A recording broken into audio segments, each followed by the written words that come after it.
Hello everyone, welcome to CUET express. इस video में हम लोग बात करने वाले हैं जो हम लास्ट मिनट स्ट्रैटेजी ऑप्ट कर सकते हैं CUET के एग्ज़ाम को क्रैक करने के लिए।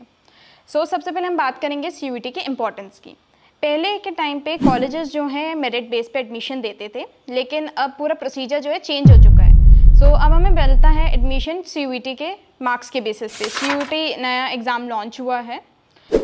हम जानते हैं कि CUET का एग्ज़ाम पास आता जा रहा है। बहुत स्टूडेंट्स को बहुत ज़्यादा कन्फ्यूजन होता है कि किस तरीके की अब हम अप्रोच रखें, किस तरीके से प्रिपरेशन करनी चाहिए, या आप सिर्फ रिवीजन पे फोकस करें, नए टॉपिक्स ले लें।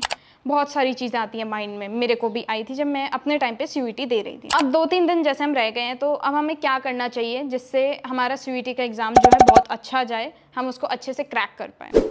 सबसे पहले जो सबसे पहला मेजर फैक्टर आता है वो होता है स्ट्रेस। बहुत से बच्चे स्ट्रेस ले लेते हैं इस बात का कि एग्ज़ाम अच्छा नहीं गया तो कॉलेज नहीं मिलेगा, कॉलेज अच्छा नहीं मिला तो आगे जाके करियर में क्या करेंगे। बहुत कन्फ्यूजन होता है इन सब चीज़ों का। सबसे इंपॉर्टेंट चीज़ है आप स्ट्रेस मत लीजिए, क्योंकि आप लोगों ने प्रिपरेशन जो है बहुत अच्छे से करी है, मैं जानती हूँ। आपका जो एग्ज़ाम होगा डेफिनेटली बहुत अच्छा जाएगा। सेकेंड चीज़, रिविज़न की है इस एग्ज़ाम को क्रैक करने के लिए। आप नए टॉपिक्स बिल्कुल मत उठाओ अब इस पॉइंट पे। जितना भी आपने पुराना पढ़ा है उसको सिर्फ रिवाइज करते जाओ। फैक्चुअल नॉलेज पे बहुत ज़्यादा फोकस करो, थियोरेटिकल पे भी फोकस करो। आपको हर टॉपिक को अच्छे से समझना पड़ेगा, रटने से नहीं होएगा। जितना आप टॉपिक की कॉन्सेप्ट को समझ पाओगे उतना ज़्यादा बेटर रहेगा। अगर रटोगे वो नहीं हो पाएगा, क्योंकि जब आप एग्ज़ाम दोगे इतना अगर आपने रटा हुआ होगा आपको याद नहीं आ पाएगा उस टाइम पे। तीसरी चीज़ जो मोस्ट ऑफ द बच्चे गलती करते हैं वो होता है मॉक टेस्ट की। बहुत से बच्चे जो होते हैं मॉक टेस्ट नहीं देते हैं। मॉक टेस्ट अगर आप दोगे तो आपको पहले से आइडिया रहेगा कि दैट मेरे को किस क्वेश्चन पे जो है कितना ज़्यादा टाइम देना है, और उस टाइम पे आपको हसल नहीं रहेगी जब आप एग्ज़ाम दे रहे होंगे, क्योंकि हम कंप्यूटराइज्ड एग्ज़ाम होता है, हमने कभी इस तरीके के एग्ज़ाम्स दिए नहीं होते हैं। 12th तक हमेशा हम रिटन एग्जाम्स देते हैं, तो ये फर्स्ट टाइम हर स्टूडेंट के नया ही एक्सपीरियंस होता है। तो अगर आप पहले से मॉक टेस्ट दे के रखोगे तो आपको ज़्यादा कॉन्फिडेंस रहेगा अपने एग्जाम के टाइम पे कि हमको किस तरीके से क्या अप्रोच रखनी है पर क्वेश्चन। तीसरी चीज़, शॉर्ट नोट्स। इट्स बेटर आपने शॉर्ट नोट्स प्रिपेयर की हों, क्योंकि हमारी वेबसाइट पे भी हमारी टीचर्स ने बहुत ज़्यादा बोला है कि दैट इट्स बेटर आप शॉर्ट नोट्स की तरफ ज़्यादा अच्छी अप्रोच रखो, क्योंकि इसमें थ्योरेटिकल नॉलेज से ज़्यादा फैक्चुअल नॉलेज पे आपके ज़्यादा क्वेश्चंस आते हैं। अगर आपकी फैक्चुअल नॉलेज स्ट्रॉन्ग रहेगी किसी भी टॉपिक को लेके, तो आप इस एग्ज़ाम को बहुत ज़्यादा अच्छे से जो है क्रैक कर सकते हैं। अब एक रात पहले देखो, होता ऐसा है, बहुत सारे दिमाग में थॉट्स आ रहे होते हैं कि एग्ज़ाम कैसा जाएगा, पता नहीं मेरा कोई क्वेश्चन गलत ना हो जाए। बहुत से आपको आता है लेकिन आप क्वेश्चंस को लेके श्योर नहीं होते हो कभी कभी। आपको अपने दिमाग में किसी भी तरीके के कोई भी नेगेटिव थॉट्स जो है नहीं लाने हैं। इट्स बेटर आप पॉजिटिव रहो। तीसरी चीज़ जो सबसे ज़्यादा बच्चे गलती करते हैं, मैंने भी करी थी, बच्चे प्रॉपरली सोते नहीं हैं। सोना एक बहुत इम्पॉर्टेंट है। मैं 8 घंटे वैसे तो सोना चाहिए, लेकिन आप 6 घंटे भी सोओगे वो भी बहुत है। अगर आप प्रॉपरली सोओगे नहीं तो आप अगले दिन एग्ज़ाम में रिफ़्रेश नहीं रहोगे। एक तो 1-2 घंटे की स्लीप से कुछ नहीं होगा। You won't be refreshed in the next day examination, अगर स्पेशली आपकी मॉर्निंग शिफ्ट है। आपको प्रॉपरली सोना पड़ेगा, कि अगर आप सोओगे तो नेक्स्ट डे आपको रिफ़्रेश रहोगे और आपको दिमाग में उस एग्ज़ाम करते हुए याद आएगा कि दैट मैंने क्या क्या पढ़ा था और मेरे को किस तरीके से क्वेश्चन को अटेम्प्ट करना है। क्योंकि एक क्वेश्चन आता है, उसके 4 ऑप्शंस आएंगे, तो 2-3 ऑप्शंस में आप कंफ्यूज हो जाते हो। वो टर्मिनेशन मेथड आपको वहाँ अपनाना पड़ता है और वहीं आप कंफ्यूज होते हो।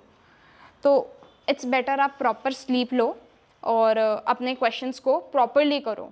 अब कॉन्फिडेंस, सबसे इंपॉर्टेंट चीज़ है कॉन्फिडेंस। अगर बच्चा कॉन्फिडेंट ही नहीं होगा अपने एग्ज़ाम को लेके, तो सबसे ज़्यादा बुरी बात रहेगी कि आपका एग्ज़ाम अच्छा नहीं रह पाएगा। You need to be very confident about your question and the answer you are giving to that question. Confidence सबसे इंपॉर्टेंट है।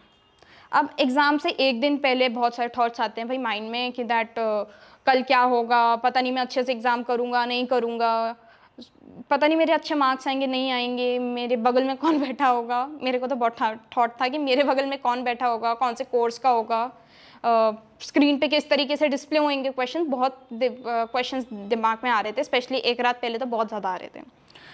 सबसे पहले अपनी इंपॉर्टेंट चीज़ है अपना आप सारी एसेंशियल चीज़ें, जैसे सबसे इंपॉर्टेंट आपका admit card, city intimation slip.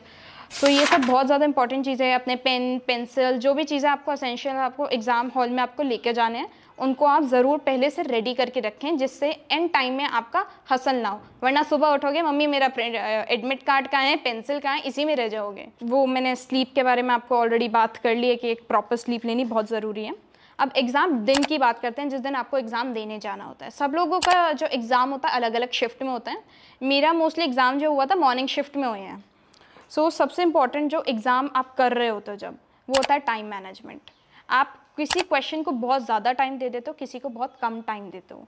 So and में ही आपको बहुत ज़्यादा भारी पड़ जाता है, क्योंकि रिवीजन करने का टाइम नहीं मिल पाता है। जब आप एग्ज़ाम दे दिया, आपने सारे क्वेश्चन अटेम्प्ट कर दिए, तो आपको एक बार देखोगे तो कि दैट मैंने सही मार्क करे हैं। बहुत से बच्चे गलती करते हैं कि दैट क्वेश्चन कुछ होता है, आंसर उनको पता होता है, लेकिन हड़बड़ी में गलत आंसर मार्क कर देते हैं, क्योंकि हमको कंप्यूटराइज्ड एग्ज़ाम देना है। तो बहुत गलत आंसर्स मार्क होते हैं। मैंने खुद ये गलती करी थी।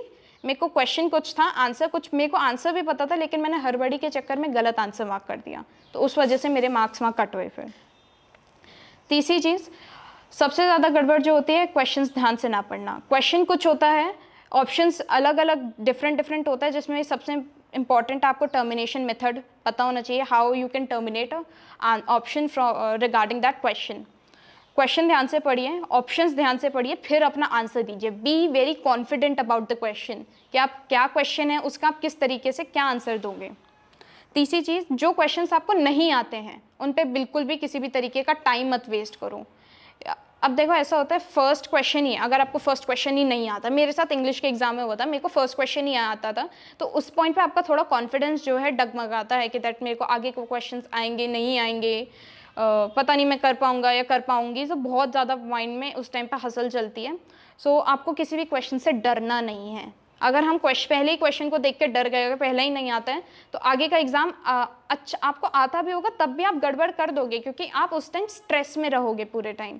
सो आपको क्वेश्चंस को बहुत अच्छे से पढ़ना, और जो क्वेश्चन आपको नहीं आता है उस क्वेश्चन को आपको छोड़ देना है, या फिर एंड के लिए रख दो। वो क्वेश्चंस पहले करो जो आपको आते हैं।